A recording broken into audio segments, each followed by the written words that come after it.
Hello everybody, PsyStarcraft here with another STARBOW commentary. This is going to be a game played yesterday, which was Wednesday, on the STARBOW ladder. My opponent is going to be eXo, a pretty popular famous Terran. He's currently ranked number 3 on the STARBOW ladder in the top 50. He's got 20 wins and 2 losses. I think as of playing this, he was a little bit lower, but it's a ZvT on the map Destination. Some of you might remember Destination from Brood War. It was a very popular, and maybe still is, a popular ladder map. Basically, you've got your natural here, but you've also got this weird looking mineral patch which has 90 minerals, and the only way to get past this, unlike destructible rocks, is to harvest it with a drone or a SCV or a probe, and basically you just have to harvest it all in one time because it gradually goes back up to 90 if you don't.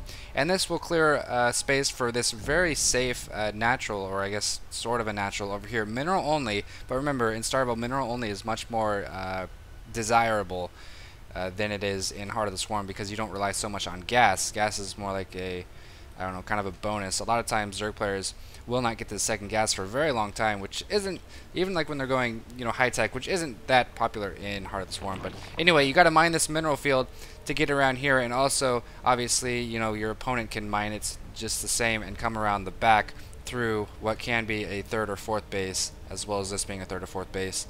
There's 2 bridges leading into the expansion, which can be pretty easily defended just by 1 or 2 spines here. Obviously you can use the chokes, these 2 chokes, for the defender's advantage. So it's kind of cool because you can set up a nice little contain here, as any race really, keep your opponent in his base. However, it doesn't prevent your opponent from mining this regenerative mineral field, as it's called, and running around the back and maybe getting out that way. So eXo opening up with the barracks, no command center play here. I opened up with the 12 hatch, going to be following it up with the 13 pool, and I am going to be drone scouting. It's very important. I think the cheese in STARBOW is much more powerful than it is in Heart of the Swarm.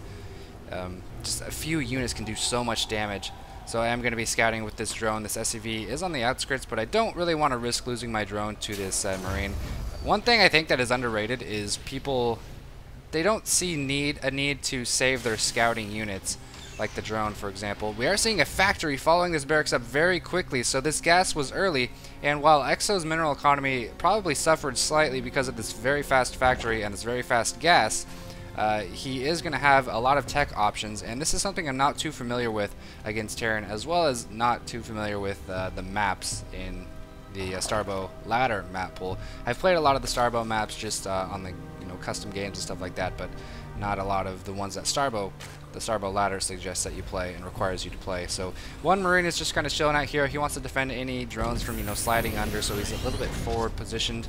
We are seeing a starport, so we have a factory, we have a tech lab going on in that factory, as well as a starport. So let's see what comes out of this. We are seeing a siege tank, I presume, saturating the space. Meanwhile, the harvester count is 18 to 17. Now remember, these numbers are reliable when it's ZvT, because he has no mules. These SCVs that you see here mine exactly the same as the drones. So looking at these numbers, I can say I'm ahead even though I'm against Terran. However, Terran have the capability of catching up with their call down SCV skill. However, it still costs 50 minerals. So basically you're just using energy to quickly produce those SCVs.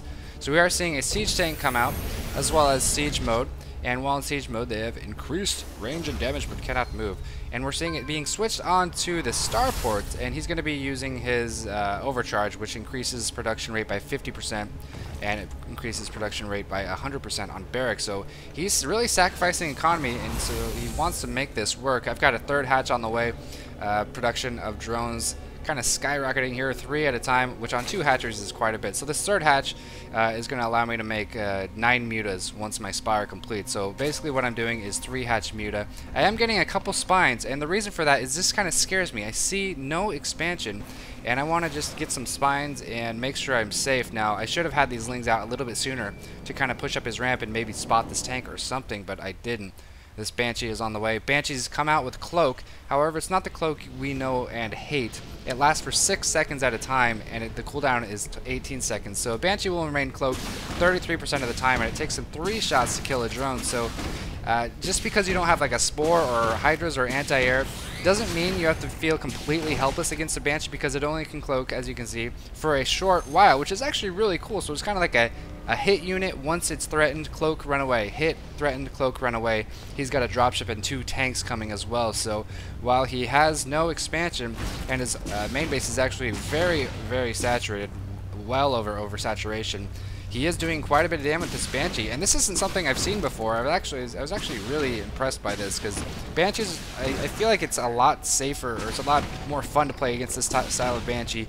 Little less damage, but more tactical with its cloak, rather than just a Banshee basically killing all your drones with 1 round of cloak.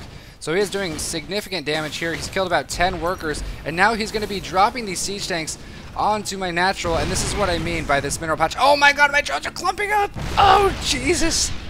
5 drones killed in 2 volleys, and I didn't know about this map's mineral patch.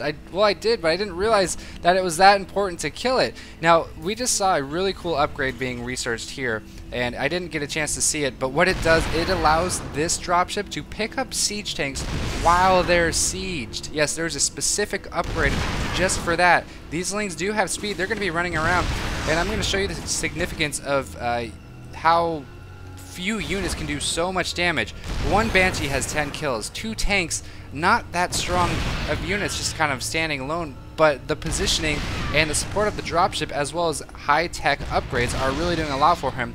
And what I did right here that I didn't actually show you guys is I can obviously see these tanks because he's firing away at me. You can click on a tank and see their sight range. What I did is I stood outside of their firing range, waited for them to shoot, and then went in to try to stop them. Little did I know, the Terran has an upgrade that allows you to pick up siege tanks, and when you unload them, they become unsieged. It's kind of a weird mechanic. I don't know if it's balanced. I mean, it's something that is definitely being tested, but it's so cool how he can just do this. So he brings them on one side, brings them back to the other. So I have to send these Lings back. He's got this Banshee supporting. I only have 1 Hydra out. This Hydra was initially created to try to take down this Banshee, and this Banshee is going to be supporting these siege tanks very nicely. Finally, Banshee going down. If we check out the harvesters, I'm still at 20 while he's at 33. But keep in mind, his economy isn't going to be that much higher than me just because he has 15 drones, because he's got no place to saturate with those excess SCVs. Should have focused this siege tank over on the right with those Lings, but I'm so flustered right now. I'm just trying to figure out a way around. We've even got 2 Queens going around the outside. What are you doing, Queens? This is insane. Finally able to saturate his natural, and we're going to see his income skyrocket here in just a moment. He's killed 20 workers. I've got hardly any units out on the field. Spire is on the way. The Hydras didn't quite cut it. Probably should have just went for the Spire as soon as possible, but for some reason I felt like I had to get Hydras out very, very fast. So now if we check out the economy, he's doubling me in economy, doubling me in harvesters. He's got a nice tank defense set up. These Slings just going to run into their deaths. Hopefully these guys won't follow suit. No, they won't. If I've got something... What are you doing? Finally harvesting this mineral patch. You'd think I would have done this right away after seeing that drop. I feel like I could have just cut my losses, harvest this patch, run these drones back, transfuse the Spire, stop injecting to transfuse the Spire, and then just push all of that back. Instead, I tried to mine, I tried to get greedy. I didn't even kill these 2 tanks, which he's going to quickly repair, so he's just going to have transitions into mech play, it seems. Throwing down 2 more factories. He's going to be turning out tons of tanks.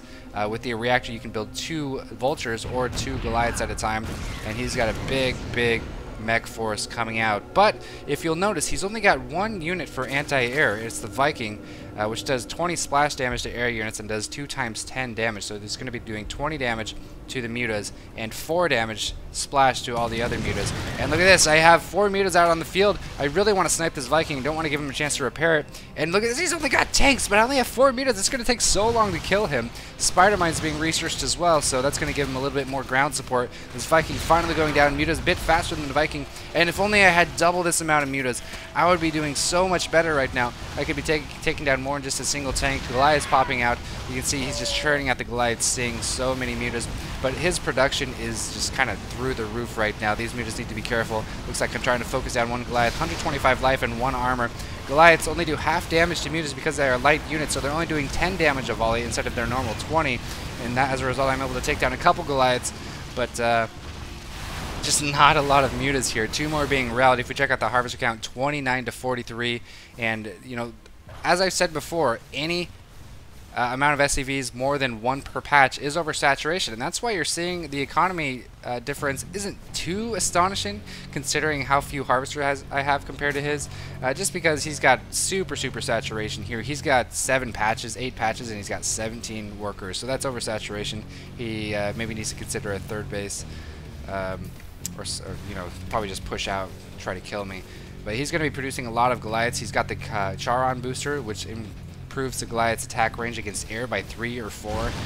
These mutas still out on the field, actually doing quite a bit of damage. If we check out the units lost, if you don't count the drones, I think it does count the drones though, we're about even. Don't want to be running into this giant force of Goliaths though, so that was kind of a misplay right there. Unfortunately, all I really have to stop this is 4 lings and 7 mutas, and we are seeing the 7 mutas trying to get some damage done. Definitely not going to be able to win the ground game, so I feel like my only opportunity to win this is to try to get some as many mutas out as I can, as well as lings to maybe focus fire the mutas or the Goliaths. But they've just got so much support in these tanks. He's got 5 Goliaths. He's got a Viking, 7 Goliaths now. He's got a Viking in the skies for some splash damage. Muta's the most clumping unit in the game, I'd say. And I'm trying to take a 3rd over here, a 4th over here, spend my minerals because I've just got so much. I don't have a lot of gas because I'm using all of it for mutas, but those bases aren't going to be able to get saturated. I'm sure you can tell this is finally mined, but the gas over here is just roadblocked. Finally going in with the mutas, wanting to focus down the Viking first. No, the Viking isn't dying. I don't think I realized that the Viking hasn't died. There it goes down. Want to eliminate the splash capabilities of these units. 1 more Viking flying in, going to focus that down as well. Goliaths, while very long-range units, not a lot of damage to mutas, but of course mutas don't do a lot of damage to the ground either, and I just don't have enough. No Zerglings to support. Those all just got obliterated by these tanks. Possibly a lot of link sensitive, those spider lines would have been good, but it looks like eXo is going to prevail with this really interesting, really tactical play here. Just a few units doing so much damage in the early game. Lack of scouting on my part and just lack of map knowledge really killed me here.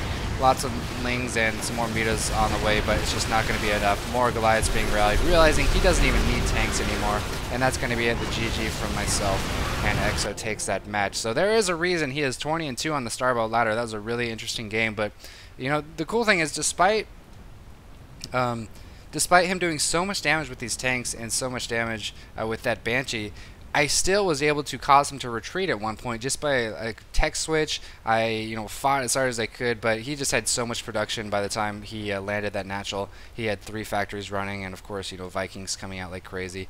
Probably could have switched this onto a reactor at one point once he saw my mutas and just started making even more Vikings. But I hope you guys enjoyed that.